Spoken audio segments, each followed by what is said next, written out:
Hello दोस्तों, नमस्कार। मेरे प्रिय विद्यार्थियों, आप सभी का राजस्थान एकीकरण के इस वीडियो में फिर से स्वागत है। आज हम पढ़ेंगे राजस्थान का इतिहास, जिसमें राजस्थान का एकीकरण का ये तीसरा वीडियो है और इससे पहले मैंने 2 वीडियो अपलोड कर दिए हैं, तो उसको भी देखना ना भूलें। चलिए, राजस्थान का एकीकरण एक नए कलेवर के साथ। पहला इसमें हम राजस्थान का एकीकरण में भी प्रथम चरण और द्वितीय चरण इस वीडियो में पढ़ेंगे। बहुत ही अच्छे रोचक तरीके से जितने सवाल बन सके उसको मैंने इसमें समावेश किया है, उस चैप्टर को। अन्य कोई भी जो फालतू वर्णन मैंने नहीं किया है, ठीक है। चलिए, राजस्थान का एकीकरण प्रथम है मत्स्य संघ। तो शुरू करते हैं। ये अपन देखते हैं तो मत्स्य संघ में अलवर, भरतपुर, धौलपुर और करौली, ये 4 रियासतें इसमें शामिल होती है। ये नक्शा है, नक्शा के माध्यम से, मानचित्र के माध्यम से बताया गया है। चलिए आगे। तो चरण का नाम है प्रथम चरण और चरण का नाम आ गया मत्स्य संघ, ठीक है, कोई डाउट नहीं। यानी राजस्थान एकीकरण का जो पहला चरण है उसका नाम क्या है? मत्स्य संघ, ठीक। चलिए, भौगोलिक, जातीय, आर्थिक दृष्टिकोण से ये चारों रियासतें एक जैसी थी, इसीलिए इन चारों रियासतों के शासकों को दिल्ली बुलाया गया। कब? 27 फरवरी 1948 को, ठीक है। चलिए आगे।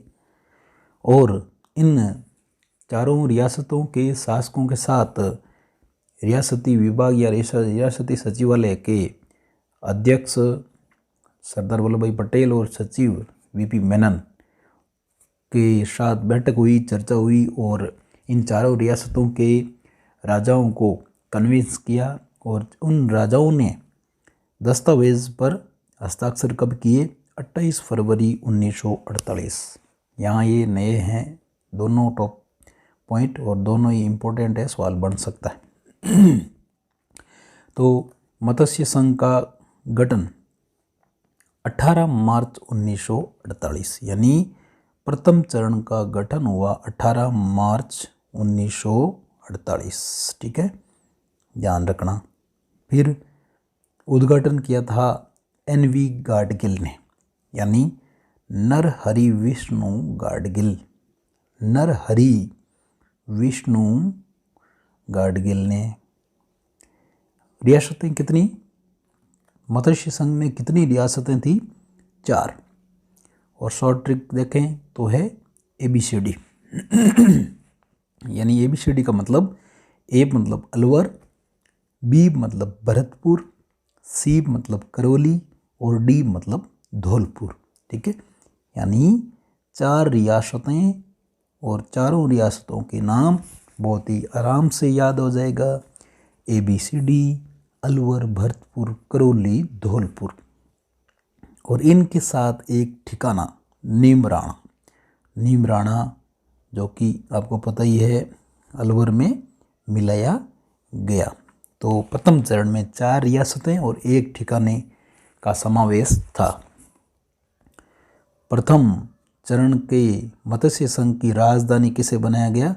अलवर को, ठीक है। इम्पोर्टेंट है ये, कई बार सवाल पूछा गया है, आगे भी पूछे जाने की बहुत प्रबल संभावना। मत्स्य संघ के राज प्रमुख धौलपुर के महाराजा उदयभान सिंह। धौलपुर के महाराजा उदयभान सिंह को मत्स्य संघ का राज प्रमुख बनाया गया। उपराज प्रमुख किसे बनाया गया? करौली के महाराजा गणेश पाल देव। याद रखना, ये नया है, यहाँ भी सवाल बढ़ने की संभावना है रीट और पटवार में। तो उपराज प्रमुख करौली महाराजा गणेश पाल देव। प्रधानमंत्री किसे बनाया गया? शोभाराम कुमावत अलवर के, उनको प्रधानमंत्री बनाया गया। और एक मंत्रिमंडल का गठन किया गया जिसमें सदस्य है चारों रियासतों से एक एक सदस्य लिए गए। तो ये भी नया है और यहाँ से भी सवाल बनने की संभावना है। गोपीलाल यादव भरतपुर से, मास्टर भोलेनाथ या मास्टर भोलानाथ अलवर से, डॉक्टर मंगल सिंह धौलपुर से और चिरंजी लाल करौली से। यानी गोपीलाल यादव, मास्टर भोलानाथ, डॉक्टर मंगल सिंह और चिरंजी लाल, ये मंत्रिमंडल के सदस्य है। फिर है मत्स्य संघ का नाम मत्स्य रखने का नामकरण का सुझाव किसने दिया? तो के.एम. मुंशी ने दिया। किसने दिया? के.एम. मुंशी, यानी कन्हैया लाल माणिक्य लाल मुंशी। कन्हैया लाल माणिक्य लाल मुंशी ने दिया। क्यों? क्योंकि महाभारत काल में ये प्रदेश, ये चारों रियासतें मत्स्य प्रदेश के नाम से जानी जाती थी। ठीक है, चलिए आगे। इस मत्स्य संघ की जनसंख्या 18 लाख थी और वार्षिक आय 2 करोड़ थी। ठीक है, तो ये आपका मत्स्य संघ या प्रथम चरण यहाँ समाप्त होता है। बिल्कुल सिंपल है, रिपीट बिल्कुल आसानी से एक बार देख लो। मोस्ट प्रथम चरण नाम मत्स्य संघ। दिल्ली बुलाया गया राजाओं को 27 फरवरी 48। दस्तावेज पर हस्ताक्षर 28 फरवरी 1948। मत्स्य संघ का गठन 18 मार्च 1948। उद्घाटन एन.वी. गाडगिल। रियासतें कितनी? 4। अलवर, भरतपुर, करौली, धौलपुर। ठिकाना नीमराणा। राजधानी अलवर। राज प्रमुख धौलपुर महाराजा उदयभान सिंह। उपराज प्रमुख करौली महाराजा गणेश पाल देव। प्रधानमंत्री शोभाराम कुमावत और मंत्रिमंडल में 4 सदस्य गोपीलाल यादव, मास्टर भोलानाथ, डॉक्टर मंगल सिंह और चिरंजी लाल। मत्स्य नामकरण का सुझाव के.एम. मुंशी ने। क्यों? क्योंकि महाभारत काल में ये प्रदेश मत्स्य प्रदेश कहलाता था। जनसंख्या 18 लाख और वार्षिक आय 2 करोड़।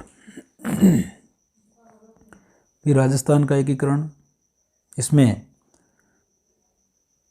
दूसरा चरण, और दूसरे चरण में ये रियासतें हैं किशनगढ़, टोंक, बूंदी, कोटा, झालावाड़, प्रतापगढ़, शाहपुरा, डूंगरपुर, बांसवाड़ा और एक यहाँ भी ठिकाना है कुशलगढ़।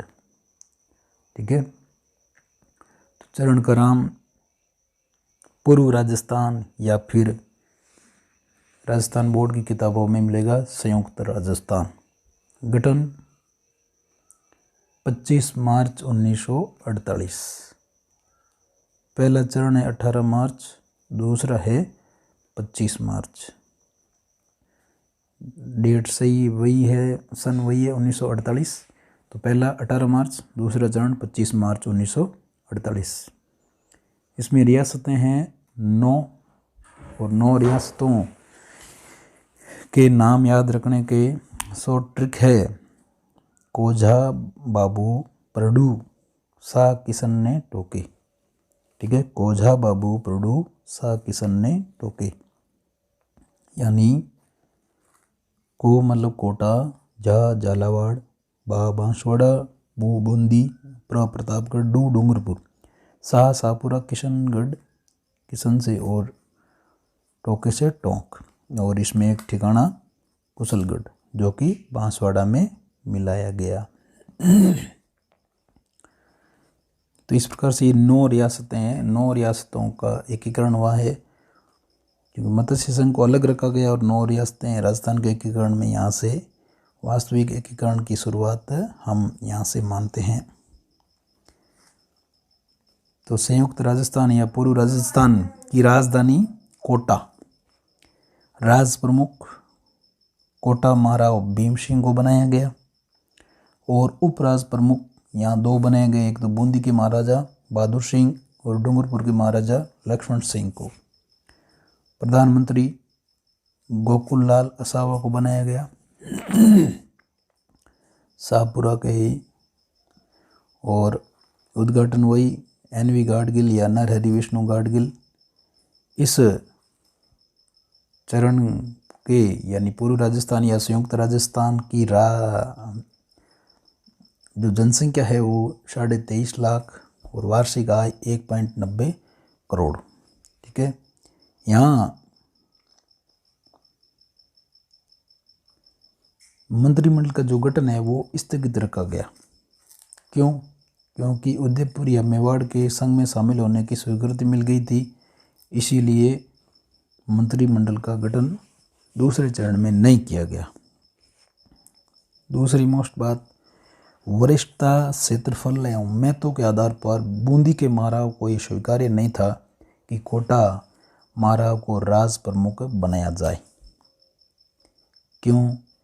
क्योंकि कुलीय परंपरा में बूंदी का स्थान कोटा से ऊंचा था, इसीलिए वो बूंदी के महाराजा कोटा के महाराजा के अधीन नहीं रहना चाहते थे। इसलिए बूंदी महाराव चाहते थे कि मेवाड़ के महाराजा या महाराणा भूपाल सिंह इस संघ में शामिल हो जाए। ठीक, मेवाड़ महाराणा ने संघ में शामिल होने से मना कर दिया और महाराणा भूपाल सिंह व उसके दीवान सर SV राममूर्ति ने कहा कि मेवाड़ का 1300 वर्ष पुराना राजवंश अपनी गौरवशाली परंपराओं को तिलांजलि देकर भारत के मानचित्र पर अपना अस्तित्व नहीं खो सकता। ये इन्होंने संघ में शामिल होने से पहले ये आनाकानी की। ठीक है, वापस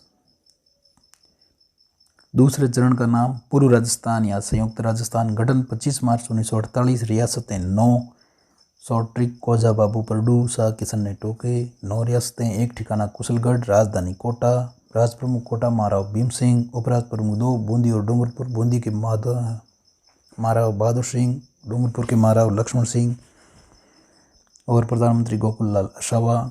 उद्घाटन NV गाडगिल, जनसंख्या 23.5 लाख, वार्षिक आय 1.90 करोड़। ठीक है, चलिए आज की वीडियो में इतना ही और अब सवाल बनते हैं। सवाल लिखिए, राजस्थान का एकीकरण में प्रथम चरण का गठन कब हुआ? राजस्थान के एकीकरण में प्रथम चरण का गठन कब हुआ? लिखिए, मत्स्य संघ के प्रधानमंत्री कौन थे? प्रश्न नंबर 2, मत्स्य संघ के प्रधानमंत्री कौन थे? प्रश्न नंबर 3, मत्स्य संघ की राजधानी कहाँ स्थापित की गई? प्रश्न नंबर 4, मत्स्य संघ के राज प्रमुख कौन थे? और प्रश्न नंबर 5, मत्स्य संघ का नामकरण किन के सुझाव पर और क्यों दिया गया? प्रश्न नंबर 6, मत्स्य राजस्थान एकीकरण के द्वितीय चरण का गठन और नाम क्या था? राजस्थान एकीकरण के द्वितीय चरण में कितनी रियासतें सम्मिलित थी? पूर्व राजस्थान या संयुक्त राजस्थान की राजधानी का नाम बताइए। पूर्व राजस्थान के राज प्रमुख कौन थे? पूर्व राजस्थान के प्रधानमंत्री कौन थे? पूर्व राजस्थान का उद्घाटन किसने किया? और पूर्व राजस्थान में मंत्रिमंडल का गठन स्थगित क्यों किया गया? ठीक है, हिस्ट्री वाले गुरुजी चैनल से जुड़ने के लिए आपका बहुत बहुत आभार और इस वीडियो को बार बार देखिए और आपके लिए ये बहुत ही उपयोगी साबित होगा। धन्यवाद। जय हिंद, जय भारत।